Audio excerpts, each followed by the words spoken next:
All right, so cracking the YouTube Shorts code, it can sometimes feel like you're trying to solve a Rubik's Cube blindfolded, right? Yeah. It can be tough. The algorithm seems random views are hard to come by. And you're probably sitting there thinking, does anyone actually know what they're doing? Right. But fear not. You're in the right place. Exactly. Today, we're diving deep into some seriously insightful advice from a Spanish language video. It's called 016. Porque estos YouTube Shorts no tienen visitas.txt, which basically translates to why your YouTube Shorts don't have any views. Yeah, we're going to be translating the wisdom for you. Exactly. We're translating that wisdom, and we're also adding our own 2 cents to help you finally conquer the Shorts game. Now, this expert in the video actually managed to grow their channel by 4,000 subscribers in just a month using Shorts. Yeah. Which is pretty amazing. Yeah, and they say it's getting tougher now, but their insights are pure gold. 4,000 subscribers in a month. Okay, I'm officially intrigued. Let's unpack this. Let's do it. First up, everyone talks about the Shorts algorithm being crazy, but what does that actually mean for us creators? Right. It's easy to throw around words like algorithm, but let's break it down. The algorithm is basically how YouTube decides who sees your shorts. And the thing is, it's built for speed. Think TikTok, Instagram Reels. That constant scroll, that instant gratification. So we're fighting for eyeballs in a very fast-paced world. Exactly. YouTube's traditional algorithm is actually designed for longer videos. Oh, that's interesting. So with Shorts, they're trying to adapt. But that means the algorithm is still figuring things out, which can make it feel unpredictable and, yeah, a little crazy. So how do we work with this algorithm instead of against it? Right. The source actually had some really surprising advice about channel age. This is where it gets interesting. They actually recommend using older YouTube channels for Shorts, even if those channels have totally different content. Hold on, really? So if I have a 5-year-old channel about, say, knitting, I should use that to launch comedy shorts. Won't that confuse YouTube? It might seem counterintuitive, but the source believes that YouTube already has data on older channels. Data about your audience, your engagement patterns. So YouTube already trusts those channels to some extent. Precisely. They're not starting from scratch trying to figure out who you are and what you do. Plus, you can always hide those old knitting videos if you want a clean slate for your shorts. Wow, so an old channel could actually be a secret weapon. It's a possibility. That's blowing my mind. Yeah. What about choosing the right content? How do we do that? This is where niche selection comes in. You want a topic that aligns with what's already popular on YouTube Shorts, but ideally something that connects to your channel's overall theme, if you have one. So like if my knitting channel suddenly starts posting shorts about astrophysics, YouTube might be a little confused. Exactly. Think of it this way. You want to help the algorithm understand what your channel is about. The source gives examples like motivational phrases, historical snippets, those 1-minute explained book summaries. Those are doing really well right now. Okay, so find a popular niche that fits your channel's vibe. Exactly. But what about the actual shorts themselves? What are the must-haves? This is where that whole fast-paced world thing we talked about comes into play. Your shorts need to be extremely dynamic. You've got to grab attention in the first few seconds or people just keep scrolling. Okay, so hooks are essential, but what makes a good hook for shorts? Think beyond just catchy phrases. You need visual hooks, too. Imagine a cooking short that starts with a meme of Gordon Ramsay reacting to a burnt dish. Instantly attention-grabbing. I love that. So memes, quick cuts, anything to make those first few seconds pop. Right, and the source shared a stat that really highlights this. The most important metric for shorts is retention. Retention. Could you explain that for folks who might not be familiar with the term? Sure, retention is how long people watch your video. Got it. And it's huge for the algorithm. If people click off your short after a few seconds, YouTube sees that as a sign that your content isn't engaging. So even if I think my video is amazing, if people aren't watching, YouTube won't care. Exactly. Yeah. That's why making your content dynamic is so crucial. You're competing with millions of other shorts. Think eye-catching subtitles, rapid cuts and transitions, filming from multiple angles, even using 2 cameras. Wow, that's a lot to consider. So it's not just about having a good idea, it's about executing it in a way that keeps people glued to the screen. Right. For vloggers, the source suggests filming snippets throughout the day and then editing them together to create that fast-paced, engaging feel. It's all about giving the viewer a reason to keep watching. Now let's talk about a common frustration. What happens if your retention is good, but your views are still stuck? The source mentioned people with 80% retention, which sounds great. Right, 80% is excellent. But they're only getting like 150 views per short. Yeah, there could be a few reasons for that. But what? Well, you might not have uploaded enough shorts for YouTube to fully grasp your niche.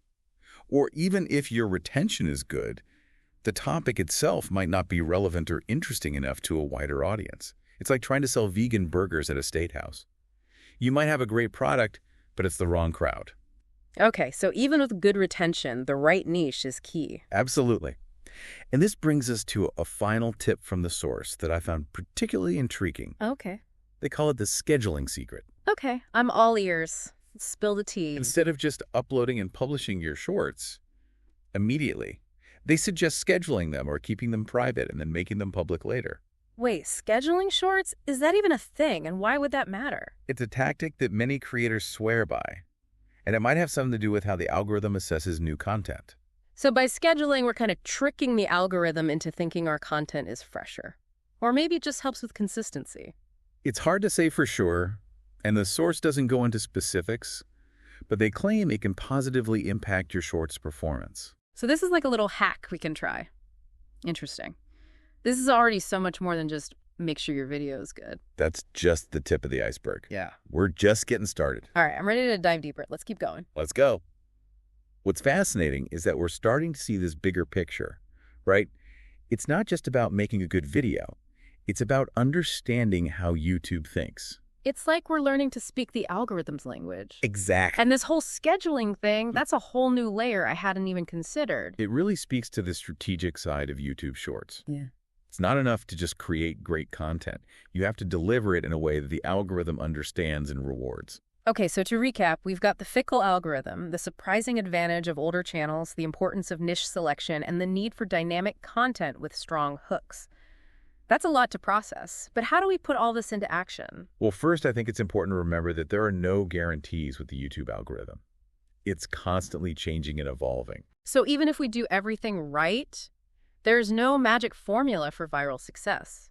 Exactly.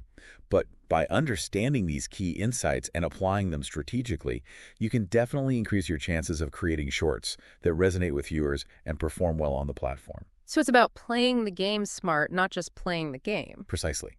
And that's where I think the real value of this deep dive lies. It's about empowering you with the knowledge and tools to navigate the ever-changing world of YouTube Shorts. One thing that really stands out to me is the emphasis on retention. It's not enough to just get people to click on your short. You need to keep them watching. Absolutely. Yeah. And that's where those practical tips we discussed, like eye-catching subtitles, rapid cuts, and filming from multiple angles come in. They're not just gimmicks. They're techniques for holding the viewer's attention. You know, I actually had an experience recently that really drove this point home. I made a short that I thought was fantastic, funny, informative, well-edited, but the views were dismal. And when I looked at the analytics, the retention rate was terrible. People were clicking off after just a few seconds. That's so common. It's easy to get caught up in our own creative bubble and forget that ultimately it's the viewers who decide whether our content is engaging. Exactly. So my takeaway from that experience and from this whole deep dive is that we have to constantly be thinking about the viewer. What will keep them hooked? What will make them want to watch until the very end?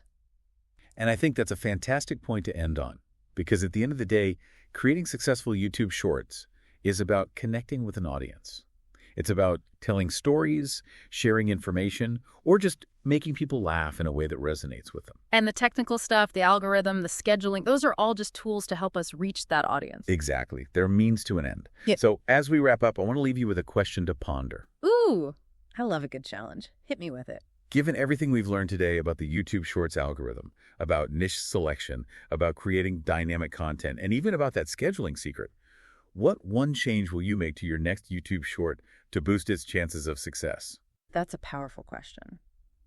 And it really challenges us to take action to put all this amazing advice into practice. Because at the end of the day, the best way to learn is by doing experiment, iterate, and see what works for you. And don't be afraid to fail. Mm-hmm. Some of the best lessons come from our mistakes. Absolutely. Embrace the process, stay curious, and keep creating. It's funny, we often hear that consistency is key on YouTube. Oh, yeah. And I think that applies like tenfold to shorts. But it's not just about uploading frequently. It's about consistently applying these insights, experimenting, seeing what works. Yeah, I totally agree. It's easy to get discouraged when a short doesn't perform as well as you'd hoped. But it's important to remember that every short is a learning opportunity. Yeah, each one gives you more data, more insight into what your audience responds to. It's all part of the process. It is. It's a constant journey of discovery. Speaking of discovery, I think we've uncovered some serious gems today. Yeah, we have. We debunked the myth of the crazy algorithm. Mm-hmm. We realized the potential of older channels. We learned the importance of niche selection. Yes! Dynamic content, and even scheduling. It's a lot. And most importantly, we've learned that success on YouTube Shorts isn't about luck or shortcuts.